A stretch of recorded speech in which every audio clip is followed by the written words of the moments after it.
Saat membaca kitab Ayub, banyak orang mengabaikan pelajaran penting yang terkandung di dalamnya. Pelajaran tersebut adalah tentang iman dan kematangan Kristiani.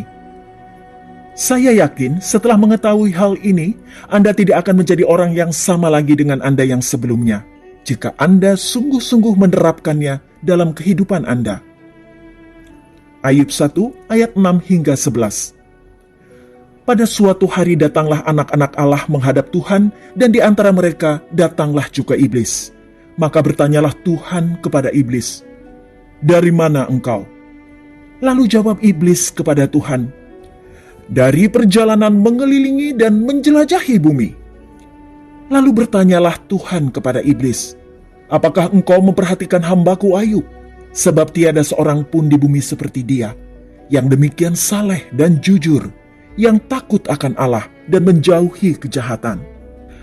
Lalu jawab iblis kepada Tuhan, "Apakah dengan tidak mendapat apa-apa, Ayub takut akan Allah? Bukankah engkau yang membuat pagar sekeliling dia dan rumahnya, serta segala yang dimilikinya? Apa yang dikerjakannya telah kau berkati, dan apa yang dimilikinya makin bertambah di negeri itu. Tetapi ulurkanlah tanganmu dan jamahlah segala yang dipunyainya. Ia pasti mengutuki engkau di hadapanmu." Dalam pasal pertama ini, Ayub digambarkan sebagai seorang yang sangat saleh dan kaya raya, yang hidup dengan cara yang menyenangkan Tuhan. Namun, iblis meragukan kesetiaan Ayub dan mengajukan pertanyaan kepada Tuhan, apakah Ayub akan tetap setia jika kekayaannya diambil darinya. Kemudian Tuhan mengizinkan iblis untuk mencobai Ayub, tetapi memberikan batasan-batasan yang harus diikuti oleh iblis. Ayub 1 ayat 12. Maka firman Tuhan kepada iblis, "Nah, segala yang dipunyainya ada dalam kuasamu, hanya janganlah engkau mengulurkan tanganmu terhadap dirinya." Kemudian pergilah iblis dari hadapan Tuhan. Iblis kemudian merusak semua harta Ayub dan membunuh semua anaknya. Tetapi Ayub tetap bertahan dan tidak menyalahkan Tuhan. Ayub 1 ayat 13 hingga 20. Pada suatu hari ketika anak-anaknya yang lelaki dan yang perempuan makan-makan dan minum anggur di rumah saudara mereka yang sulung, datanglah seorang pesuruh kepada Ayub dan berkata, "Sedang lembu sapi membajak dan keledai-keledai betina makan rumput di sebelahnya. Datanglah orang-orang Sheba menyerang dan merampasnya serta memukul penjaganya dengan mata pedang. Hanya aku sendiri yang luput, sehingga dapat memberitahukan hal ini kepada Tuan." Sementara orang itu berbicara, datanglah orang lain dan berkata, "Api telah menyambar dari langit dan membakar serta memakan habis kambing domba dan penjaga-penjaga. Hanya aku sendiri yang luput, sehingga dapat memberitahukan hal itu kepada Tuan."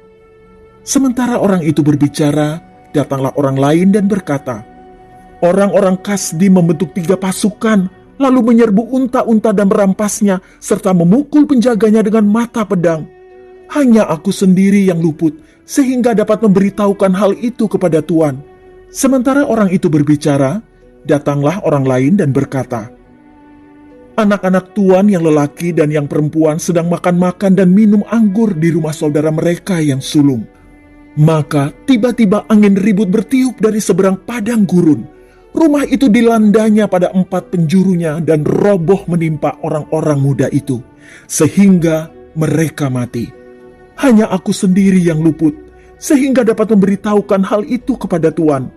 Maka berdirilah Ayub, lalu mengoyak jubahnya dan mencukur kepalanya, kemudian sujudlah ia dan menyembah. Iblis takut kepada orang Kristen yang memiliki kedewasaan iman.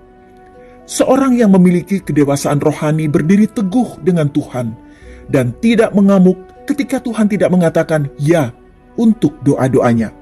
Seorang Kristiani yang dewasa memiliki prinsip, sekalipun hati saya hancur karena keadaan, saya akan tetap bersama Tuhan.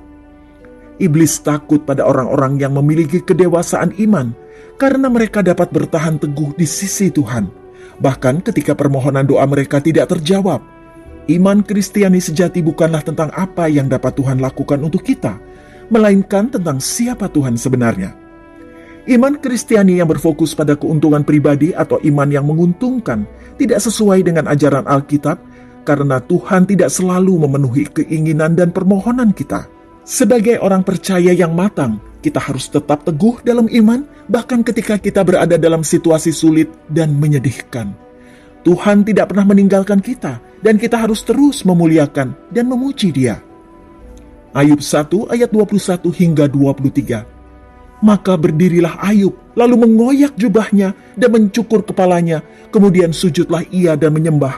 Katanya, dengan telanjang aku keluar dari kandungan ibuku, dengan telanjang juga aku akan kembali ke dalamnya. Tuhan yang memberi, Tuhan yang mengambil. Terpujilah nama Tuhan. Dalam kesemuanya itu, Ayub tidak berbuat dosa dan tidak menuduh Allah berbuat yang kurang patut. Seorang Kristiani yang dewasa dengan berani akan berkata, dengan telanjang aku keluar dari kandungan ibuku, dan dengan telanjang aku akan kembali ke sana. Tuhan yang memberi dan Tuhan yang mengambil, terpujilah nama Tuhan. Saat ini ada beberapa orang yang menonton video ini dan mereka secara aktif marah kepada Tuhan. Mereka sangat marah kepada Tuhan. Tidak, Anda tidak akan pernah mengatakannya dengan mulutmu. Anda tidak akan pernah mengakui bahwa Anda marah kepada Tuhan. Tetapi di lubuk hatimu, Anda marah kepada Tuhan karena Dia tidak menjawab doamu. Anda berpikir bahwa Tuhan tidak mencintaimu lagi. Sebenarnya, Tuhan tidak meninggalkanmu. Tuhan tidak mengabaikanmu. Dia tidak akan pernah meninggalkanmu. Apakah Anda masih ingat dengan kisah Sadrah, Mesak, dan Abednego yang dilemparkan ke dalam tungku api karena kesetiaan mereka kepada Tuhan? Ketiga pemuda Ibrani itu tidak tahu apakah Tuhan akan membebaskan mereka, tetapi mereka percaya kepada Tuhan terlepas dari hasil dari situasi. Itulah iman yang murni. Iman Ayub adalah iman yang murni. Sangat kontras dengan iman yang murni, ada iman yang menguntungkan. Berhati-hatilah, ada Injil lain yang dibawakan di gereja-gereja sekarang ini, dan itu adalah Injil yang menguntungkan.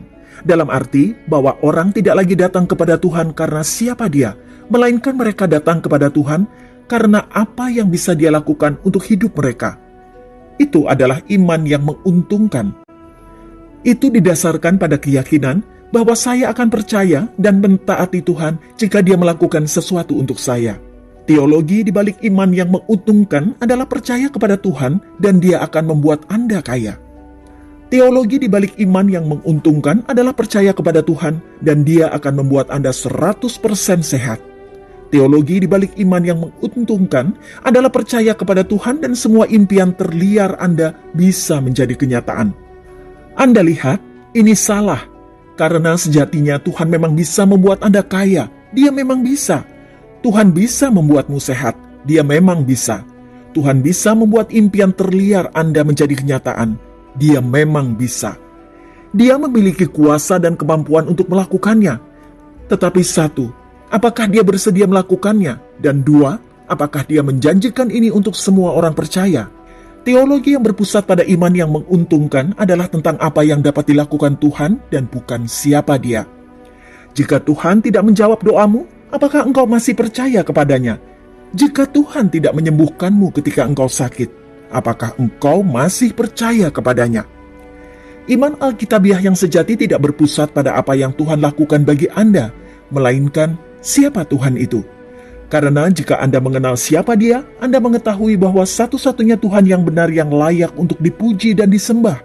Karena jika Anda tahu siapa Dia, Anda tahu Dia adalah satu-satunya Tuhan yang benar, yang pantas mendapatkan semua kemuliaan dan kehormatan, yang layak mendapatkan hormat dan pujian saya, dan tidak peduli apapun yang diberikan kehidupan kepada saya. Saya akan tetap percaya kepadanya, apapun keadaanku, apapun yang kuhadapi.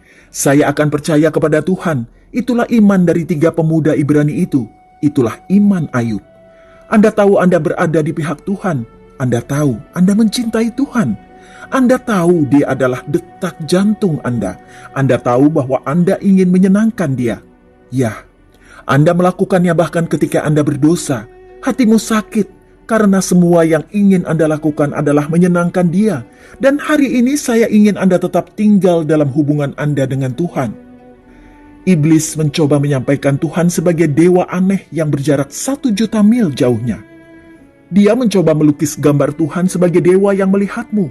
dan menunggu contoh pertama Anda tidak menjalani kehidupan yang sempurna untuk kemudian memutuskan hubungan dengan Anda sebagai anaknya. Bapa macam apa Tuhan jika Dia melakukan itu? Alkitab menggambarkan Allah sebagai kasih. Dia mencintaimu, Dia mengasihimu, Dia menyayangimu.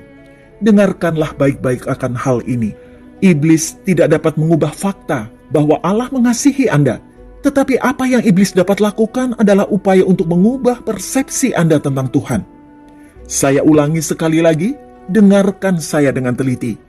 Iblis tidak dapat mengubah fakta bahwa Allah mengasihi Anda. Tetapi apa yang iblis dapat lakukan dan apa yang dilakukan iblis adalah upaya untuk mengubah persepsi Anda tentang kasih Allah.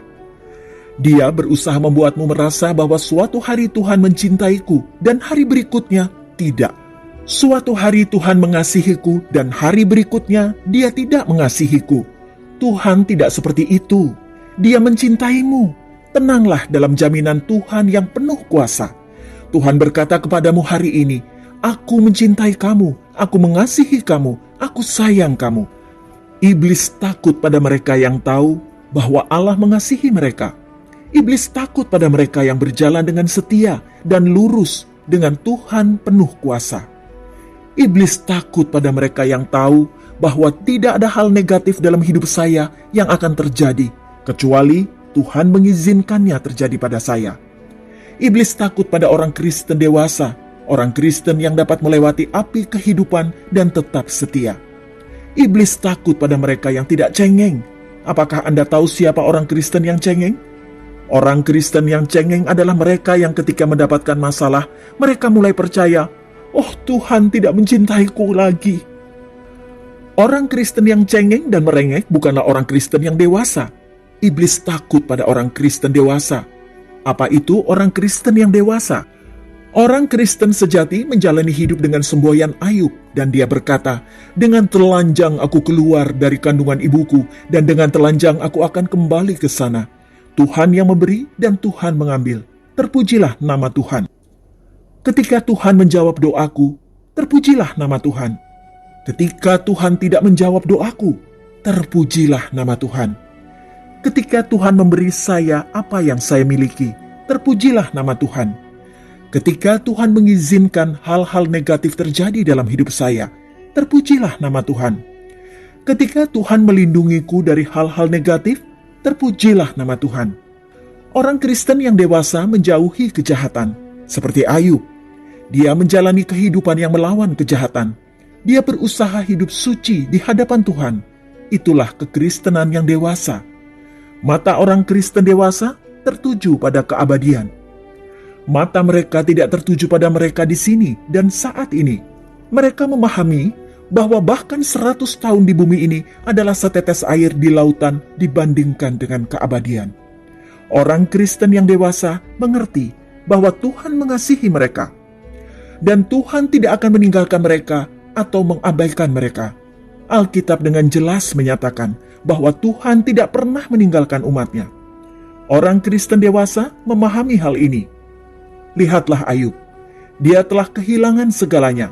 Tuhan tidak pernah meninggalkan Ayub. Dalam pencobaan, meskipun Ayub meratapi dan merenungkan apa yang sedang terjadi di dunia ini, dia tetap setia kepada Tuhan dan tidak mengutuknya. Dia tidak bisa mengerti mengapa Tuhan yang dia cintai, Allah yang dia percaya, akan membiarkan semua hal ini terjadi padanya. Dia bahkan sampai menyatakan dalam Ayub 13 ayat 15, katanya, "Meskipun dia membunuhku, aku akan menaruh harapanku padanya." Ayub tidak dapat memikirkan apapun, dosa apapun yang dia lakukan untuk menyebarkan perubahan drastis ini dan menyebabkan semua ini, meskipun desakan terus-menerus dari temannya bahwa dia pasti telah melakukan sesuatu yang sangat buruk. Terlepas dari kenyataan bahwa istrinya mendorongnya untuk mengutuk Tuhan. Tetapi pada akhirnya Tuhan menampakkan diri kepada Ayub, menunjukkan bahwa dia mencintainya dan tidak pernah berhenti mencintainya. Dan pada akhirnya mengembalikan semua yang dimilikinya. Iblis takut pada orang Kristen dewasa yang mengerti bahwa Tuhan tidak akan berhenti mencintai mereka dan Tuhan tidak akan meninggalkan mereka.